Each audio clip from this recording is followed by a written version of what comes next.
Bom dia, gente. Hoje a gente vai ler 3 capítulos pela manhã e não apenas 2. Vamos ler 2 de Gênesis e 1 de Mateus. Gênesis 9 diz assim: a aliança de Deus com Noé. Deus abençoou Noé e seus filhos, dizendo-lhes: sejam férteis, multipliquem-se e encham a terra. Todos os animais da terra tremerão de medo diante de vocês. Os animais selvagens, as aves dos céus, as criaturas que se movem rente ao chão e os peixes do mar. Eles estão entregues em suas mãos. Tudo o que vive e se move servirá de alimento para vocês. Assim como eu dei a vocês os vegetais, agora dou todas as coisas. Não comam carne com sangue, que é vida. A todo aquele que derramar sangue, tanto o homem como o animal, pedirei contas. A cada um pedirei contas da vida do seu próximo.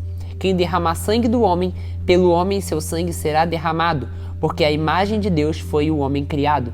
Mas vocês sejam férteis e multipliquem-se, espalhem-se pela terra e proliferem-na. Então disse Deus a Noé e a seus filhos que estavam com ele: vou estabelecer a minha aliança com vocês e com os seus futuros descendentes, e com todo ser vivo que está com vocês, as aves, rebanhos domésticos e animais selvagens, todos os que saíram da arca com vocês, todos os seres vivos da terra. Estabeleço uma aliança com vocês. Nunca mais será ceifada nenhuma forma de vida pelas águas de um dilúvio. Nunca mais haverá dilúvio para destruir a terra. E Deus prosseguiu: este é o sinal da aliança que estou fazendo entre mim e vocês, e com todos os seres vivos que estão com vocês, e para todas as gerações futuras. O meu arco que coloquei nas nuvens será o sinal da minha aliança com a terra.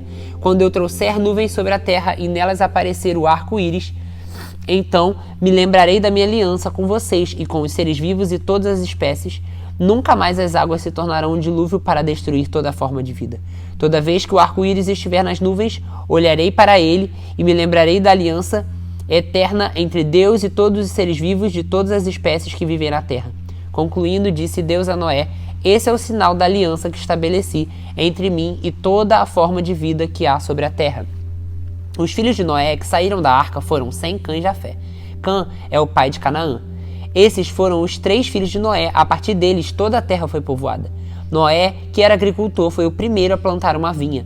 Bebeu do vinho, embriagou-se e ficou nu dentro da sua tenda. Cã, pai de Canaã, viu a nudez do pai e foi contar aos seus irmãos que estavam do lado de fora. Mas Sem e Jafé pegaram a capa e levaram-na sobre os ombros, e andando de costas para não verem a nudez do seu pai, cobriram-no. Quando Noé acordou do efeito do vinho e descobriu que seu filho caçula lhe havia feito, disse: maldito seja Canaã, escravo de escravos será para os seus irmãos. Disse ainda: bendito seja o Senhor, o Deus de Sem, e seja Canaã seu escravo. Amplie Deus o território de Jafé, habite ele nas tendas de Sem, e que seja Canaã seu escravo. Depois do dilúvio, Noé viveu 350 anos. Viveu ao todo 950 anos e morreu. Capítulo 10. A origem dos povos. Este é o registro da descendência de Sem, Cã e Jafé, filho de Noé. Os filhos deles nasceram depois do dilúvio. Estes foram os filhos de Jafé: Gomer, Magog, Madai, Javã, Tubal, Meseque e Tirás. Estes foram os filhos de Gomer: Askenaz, Rifate, Togarmá.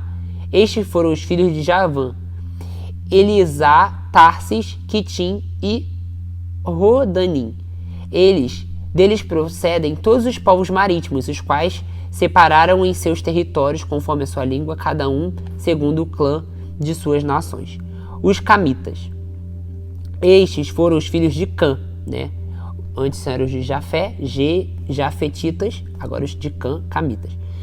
Cuxi, Misraim, Fute e Canaã. Estes foram os filhos de Cuxi: Sebá, Avilá, Sabita, Ramá e Sabteca, ou Sabtecá, né? Mas esses foram os filhos de Ramá: Sebá e Dedã. Cuxi gerou também Nimrod, o primeiro homem poderoso na terra. Ele foi o mais valente dos cavaleiros, dos caçadores, e por isso se diz valente como Nimrod. No início do seu reino, abrangia Babel, Ereque, Acade, Calné, na terra de Sinear. Dessa terra, ele partiu para a Síria, onde fundou Nínive, Reobote-Ir, Calá e Recém, que fica entre Nínive e Calá, a grande cidade. Misraim gerou Luditas, Anamitas, Leabitas, Naftuítas, os Patruzitas, os Casluititas, dos quais se originam os filisteus e os Caftoritas. Canaã gerou Sidom, o filho mais velho, e Et, como também Jebuseus, os amorreus, os girgazeus, eveus, arqueus, sineus, os arvadeus, zemareus e amateus. Posteriormente, os clãs cananeus se espalharam. As fronteiras de Canaã estendiam-se desde Sidom, iam até Gerar e chegavam a Gaza, e de lá prosseguiam até Sodoma e Gomorra, Adimá e Zeboim, chegando até Lazar. São esses os descendentes de Cã, conforme seus clãs e língua, em seus territórios e nações. Os Semitas. Sem, irmão mais velho de Jafé, também gerou filhos. Sem foi o antepassado de todos os filhos de Eber. Esses foram os filhos de Sem: Elão, Assur, Arfaxade, Lude e Arã. Estes foram os filhos de Arã: Uz, Ul, Jéter e Meseque. Arfaxade gerou Salá, e este gerou Eber. De Eber nasceram 2 filhos. Um deles se chamou Peleque, porque em sua época a terra foi dividida. Seu irmão chamou Joctã. Joctã gerou Almodá, Salef, Azarmaze, Zavi, Gerá, Adorão, Uscal, Uzal, Diclá, Obal, Abimael, Sabá, Ofir, Avilá e Jobabe. Todos esses foram os filhos de Joctã.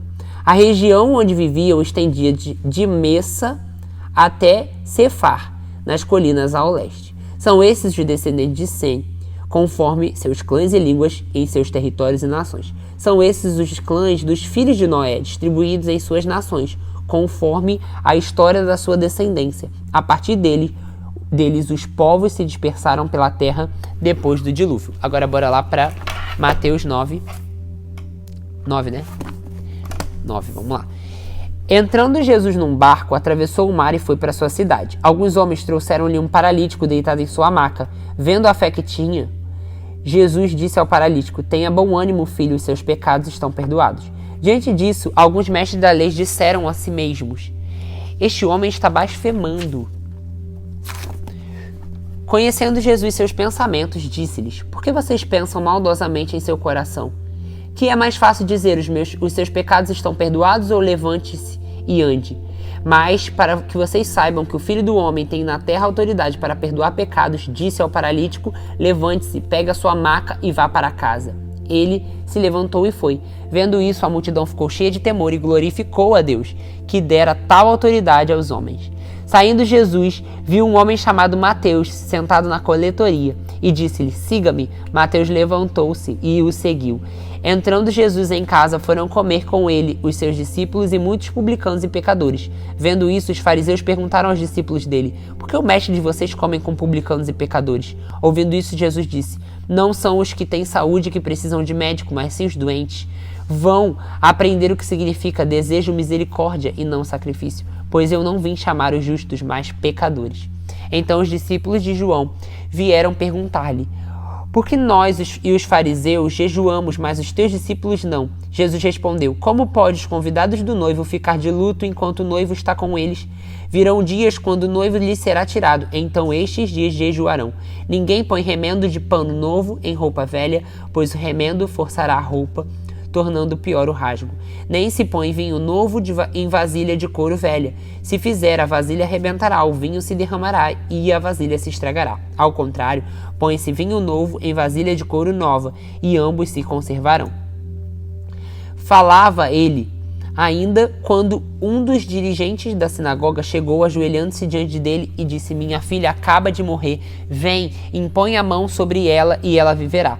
Jesus levantou-se e foi com ele e também seus discípulos. Nisso, uma mulher que havia 12 anos vinha sofrendo de hemorragia. Chegou por trás dele e tocou na borda de seu manto, pois dizia a si mesma: se eu tão somente tocar em seu manto, ficarei curada. Voltando-se Jesus e viu o ânimo e disse: "Ânimo, filha, a sua fé a curou." E desde aquele instante a mulher ficou curada. Quando chegou à casa do dirigente da sinagoga, viu os flautistas e a multidão agitada, e disse: "Saiam, a menina não está morta, mas dorme." Todos começaram a rir dele. Depois que a multidão se afastou, ele entrou e tomou a menina pela mão e essa levantou. A notícia desse acontecimento espalhou-se por toda aquela região. Saindo Jesus dali, 2 cegos o seguiram, clamando: "Filho de Davi, tenha misericórdia de mim." Entrando ele em casa, os cegos se aproximaram e ele perguntou: "Vocês creem que eu sou capaz de fazer isso?" Eles responderam: "Sim, Senhor." E ele, tocando seus olhos, disse: "Que seja feito segundo a fé que vocês têm." A visão deles foi restaurada. Então Jesus os advertiu severamente: "Cuidem para que ninguém saiba disso." Eles, porém, saíram e espalharam a notícia por toda aquela região. Enquanto eles se retiravam, foi levado a Jesus um homem endemoniado que não podia falar. Quando o demônio foi expulso, o mudo começou a falar e a multidão ficou admirada e disse: "Nunca se viu nada parecido em Israel." Mas os fariseus diziam: "É pelo príncipe dos demônios que ele expulsa demônios."